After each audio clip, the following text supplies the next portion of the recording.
আপনি গ্রাফিক ডিজাইনের টুলস জানেন, রুলসও জানেন এবং ডিজাইনও জানেন, কিন্তু ট্রিক্স জানেন না। তা কি করে হয়? আজ টেকের একাডেমি থেকে শেয়ার করা হবে গ্রাফিক ডিজাইনের 5টি সিক্রেট ট্রিক্স। ফিরছি ইন্টোর পর।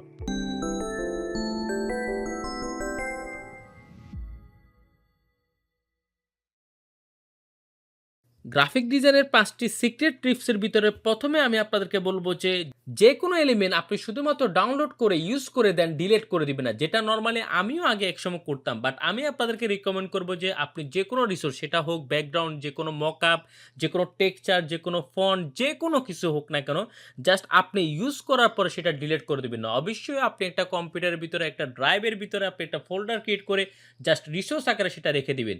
এতে করে কি হবে, আপনি নেক্সট টাইম অন্য কোনো ডিজাইন ওই টাইপের বা ওই রিলেটেড কোনো একটা ডিজাইনের ক্ষেত্রে আপনি এই টেক্সচার বা এই রিসোর্সটা আপনি খুব ইজিলি ইউজ করতে পারবেন।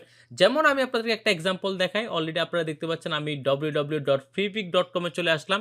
লাইক আমি এখানে একটা যেকোনো একটা কিছু, লাইক মনে করেন আমি ব্লু ব্যাকগ্রাউন্ড, ব্লু বিজি দেখলেও চলে আসবে। জাস্ট আমি ব্লু বিজি মানে ব্লু ব্যাকগ্রাউন্ড লিখে সার্চ করলাম। অবশ্যই এটা আমার প্রিমিয়াম অ্যাক্সেস। জাস্ট আমি এখান থেকে প্রিমিয়ামে চলে গেলাম। দেন হচ্ছে আমি এখান থেকে যেকোনো একটা ডিজাইনকে ডাউনলোড করলাম। লাইক মনে করেন আমার এইটা ভালো লাগলো, যেহেতু আমাদের টেকের একাডেমি সবসময় ব্লু নিয়ে কাজ করে। দেন হচ্ছে জাস্ট আমরা ডাউনলোড করলাম। দেন আমরা ডাউনলোড করার পর নরমালি আমি আগে কি করতাম, লাইক আমার কথা আগে বলি। আমি কি করতাম, জাস্ট ডাউনলোড করার পরে ইউজ করে দেন হচ্ছে যে সেটা ডাউনলোড ফোল্ডারে থাকতো। দেন হচ্ছে আমি আল্টিমেটলি একসময় ডিলিট করে দিতাম। বাট আমি আপনাদেরকে রিকমেন্ড করব যে না, আপনারা ইউজ করার পর এটা ডিলিট করবেন না। আপনি অবশ্যই আপনার ড্রাইভে একটা ফোল্ডার ক্রিয়েট করে সেখানে রিসোর্স আকারে রেখে দিবেন, যাতে করে আপনি নেক্সট টাইম ইউজ করতে পারেন। লাইক আমি এখানে ডাউনলোড হয়ে গেল। দেন রাইট বাটন ক্লিক করলাম। দেন হচ্ছে যে আপনি এটাকে আনজিপ করলাম। দেন হচ্ছে জাস্ট আমি এখানে চলে গেলাম। দেন হচ্ছে আমি জাস্ট টেক্সচারটাকে আমার ডিজাইনে আমি লাইক ইউজ করলাম। এতে করে কি হবে, আমি ডিজাইনটা ইউজ করার পরেও পরবর্তীতে আমি একটা কম্পিউটারে ফোল্ডার আকারে করে এই রিসোর্সটাকে রেখে দিতে পারবো। যেমন আমি আরেকটা এক্সাম্পল আপনাদেরকে দেখাই। যেমন আমি এখানে ফটোশপে চলে আসলাম। যেমন আমাদের মিডজার্নি নিয়ে একটা ফ্রি সেমিনার রয়েছে। অবশ্যই এটা অনলাইনে না, এটা অফলাইনে আমাদের অফিসে এসে করতে হবে। তো এখানে দেখেন আমি এখানে যে এই আর্টিফিশিয়াল ইন্টেলিজেন্সের যে একটা সিম্বল বা একটা আইকন ইউজ করলাম, এইটা মূলত আমি শুধুমাত্র এই ডিজাইনের জন্য ডাউনলোড করি নাই। এটা মূলত আমাদের এই রিলেটেড আরেকটা প্রজেক্টের জন্য আমি ক্লায়েন্টের জন্য এটা ডাউনলোড করেছিলাম ফ্রিপিক থেকে। দেন হচ্ছে যে আমার যেহেতু ওইটা আমি ডাউনলোড করে ডিলিট করি নাই, আমি এটা আমার পিসিতে রেখে দিয়েছিলাম। জাস্ট ওইখান থেকে আমি জাস্ট এখন ড্রাগ করে জাস্ট আমি এই ডিজাইনে প্লেস করে দিলাম। এতে করে আমার কনসেপ্ট আইডিয়ার ক্ষেত্রেও খুবই ইজি হলো এবং কি আমার ডিজাইনটা আমি কুইকলি আমি একটা আউটপুট দিতে পারলাম। তাই আমি আপনাদেরকে রিকমেন্ড করব প্রথম টিপস হিসাবে বা ট্রিক্স হিসাবে, আপনারা সবাই যে কোনো কিছু ডাউনলোড করার পরে ওইটা ডিলিট করে দিবেন না। আপনি আপনার পিসিতে এটা রিসোর্স আকারে রেখে দিবেন।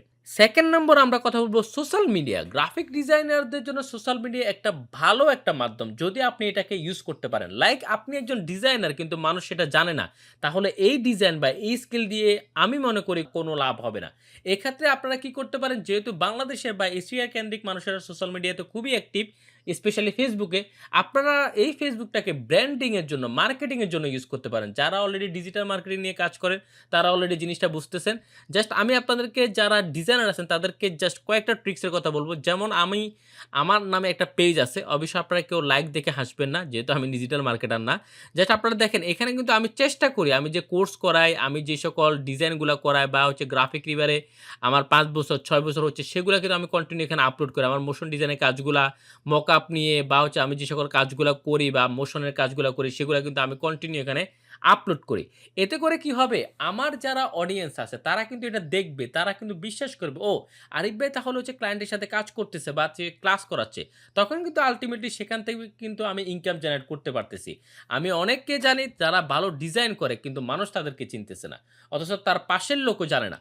সো আমি এইজন্য আপনাদেরকে বলব যে সোশ্যাল মিডিয়াটাকে আপনারা এজ এ ডিজাইনার হিসাবে ব্র্যান্ডিং এর জন্য ইউজ করতে পারেন। এটা থেকে আপনি ভালো একটা ক্লায়েন্টও পাবেন এবং কি ভালো একটা অ্যামাউন্টের ইনকামও জেনারেট করতে পারেন। দেন ৩ নম্বরে আমরা কথা বলব হচ্ছে যে ওয়ার্ক স্পেস। আপনারা অনেকে বলতে পারেন ভাই ওয়ার্ক স্পেস বলতে কি বুঝাচ্ছেন? জাস্ট আমি আপনাদেরকে বলব যে আপনি যেখানে বসে কাজ করেন, লাইক সেটা অফিস হতে পারে বা আপনার হোম হইতে পারে।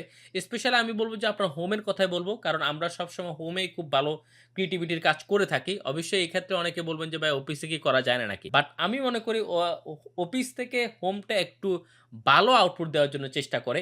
এই ক্ষেত্রে আমি আপনাদেরকে বলব যে আপনাদের হোমের যে প্লেসটা আছে, যেখানে আপনি বসে কাজ করেন, যে ডেস্কে আপনি বসে কাজ করেন, সেটা সবসময় ক্লিন রাখার চেষ্টা করেন, ফ্রেশ রাখার চেষ্টা করেন।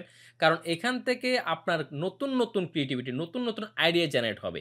এখন আইডিয়া জেনারেটের জন্য কিন্তু আপনি যেটা দেখতেছেন, যেটা চিন্তা করতেছেন, সেই অনুযায়ী কিন্তু নতুন আইডিয়া জেনারেট হবে। এই ক্ষেত্রে আমি বলব যে আপনি যেখানে কাজ করতেছেন সেটা খুবই ক্লিন রাখার চেষ্টা করেন এবং কি যাতে করে আপনি নতুন কিছু চিন্তা করতে পারেন। সেটার জন্য আমি আপনাদেরকে বলব যে আপনার ডেস্কে আপনি প্রতিনিয়ত অন্তত হলেও ১ ঘন্টা টাইম দিন এবং সেই টাইমের ভিতরে আপনি অন্যের ডিজাইনগুলা দেখেন। অন্য বড় ভাইরা যে সকল ডিজাইনগুলা করতেছে সেগুলাকে আপনি একটু ফলো করেন এবং কি আমি আপনাদেরকে বলব যে রিসেলেবল যে মার্কেট প্লেসগুলা রয়েছে specially GraphicRiver, Freepik কোন ট্রেন্ডগুলা চলতেছে সেগুলা নিয়ে আপনারা একটু এনালাইসিস করেন। তাহলে ফাইনালি আল্টিমেটলি আপনার ডিজাইনের কনসেপ্ট আইডিয়া বেড়ে যাবে এবং কি আপনার ক্রিয়েটিভিটিগুলো আনলক হতে শুরু হবে এবং কনসেপ্ট নিয়ে যে কমন একটা প্রবলেম সেটাও আপনার আস্তে সলভ হতে থাকবে। দেন ৪ নম্বরে আমরা কথা বলব কমিউনিকেশনের ক্ষেত্রে। আমরা অনেক ক্ষেত্রে অনেক প্রজেক্ট খুবই হার্ড কিন্তু আমরা কমিউনিকেশন যদি সহজ করতে পারি দেখবেন যে ওই প্রজেক্টও আপনি খুব কুইকলি এবং কি ভালো একটা আউটপুট দিতে পারবেন। অনেক সময় কি হয় কাজটা অনেক কঠিন বাট কমিউনিকেশনের প্রবলেমের কারণে আপনি ক্লায়েন্টকে খুব ভালো করে বুঝাতে পারতেছেন না। ক্লায়েন্ট আপনাকে বুঝাতে পারতেছে না। এজন্য আমি বলব যে কমিউনিকেশনের ক্ষেত্রে আপনি একটু ফ্রেন্ডলি চিন্তা ভাবনা করবেন এবং ফ্রেন্ডলি কমিউনিকেশন করার চেষ্টা করবেন। দেখবেন যে ওইখান থেকে আপনি ভালো তার কাছ থেকে একটা আইডিয়া নিতে পারবেন এবং কি আল্টিমেটলি আপনি যখন একটা চাপমুক্ত থাকবেন এবং আপনি যখন বিশ্বাস করবেন যে এই প্রজেক্টটা আমি করতে পারবো, দেন দেখবেন যে আপনি ওখান থেকে ভালো একটা আউটপুট দিতে পারবেন। এজন্য আমি বলব যে অ্যাজ এ ডিজাইনারদের শুধুমাত্র যে ভালো ডিজাইন করতে হবে, ভালো রুল জানতে হবে, টুল জানতে হবে, ট্রিক জানতে হবে, তাও না। আপনাকে একটা ভালো কমিউনিকেশন স্কিল ডেভেলপমেন্ট করতে হবে। দেন ৫ নম্বরে আমরা কথা বলব হচ্ছে যে স্কিল ডেভেলপমেন্ট।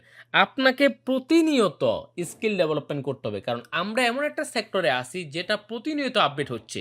যেমন আমরা একসময় কিন্তু মিড জার্নি বলেন বা আর্টিফিশিয়াল ইন্টেলিজেন্সের মাধ্যমে অনেক ভালো কাজ করা যায়। এটা জানতাম না। কিন্তু এখন দেখেন মিড জার্নি বা অন্যান্য এআই গুলা আসার কারণে আমাদের ডিজাইনটাকে অনেক ইজি করে ফেলছে। ম্যানিপুলেশন করার জন্য কত রিসোর্স আমরা কালেকশন করা লাগতো। বাট এখন আর্টিফিশিয়াল ইন্টেলিজেন্সের মাধ্যমে আমরা খুব ইজিলি করতে পারতেছি।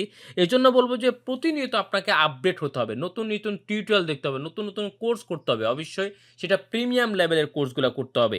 এতে করে আপনার স্কিল আপডেট হবে। আপনার স্কিল যখন আপডেট হবে তখন ফাইনালি আপনার ডিজাইনের আউটপুটও চলে আসবে। সো ফাইনালি আমি একটু রিক্যাপ করতেছি। আজকে আমরা ৫ টা ট্রিক্স নিয়ে কথা বললাম। প্রথমে কথা বললাম যে কোনো একটা এলিমেন্ট শুধুমাত্র ডাউনলোড করে ইউজ করার পরে আপনি এটা ডিলিট করে দিবেন না। অবশ্যই আপনি আপনার পিসিতে রাখার চেষ্টা করবেন। দেন সোশ্যাল মিডিয়াটাকে আপনি ডিজাইনারদের জন্য খুব ভালোভাবে ইউজ করার চেষ্টা করবেন আপনার স্পেশালি আপনার ব্র্যান্ডিং এর জন্য।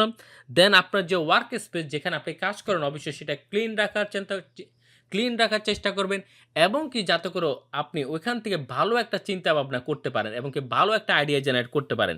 দেন ফাইনালি বলব যে ক্লায়েন্টের ক্ষেত্রে কমিউনিকেশনের ক্ষেত্রে ফ্রেন্ডলি হওয়া উচিত এবং কি সেখান থেকে আপনি ভালো একটা ইনকাম এবং কি ভালো একটা আউটপুট আপনি দিতে পারবেন।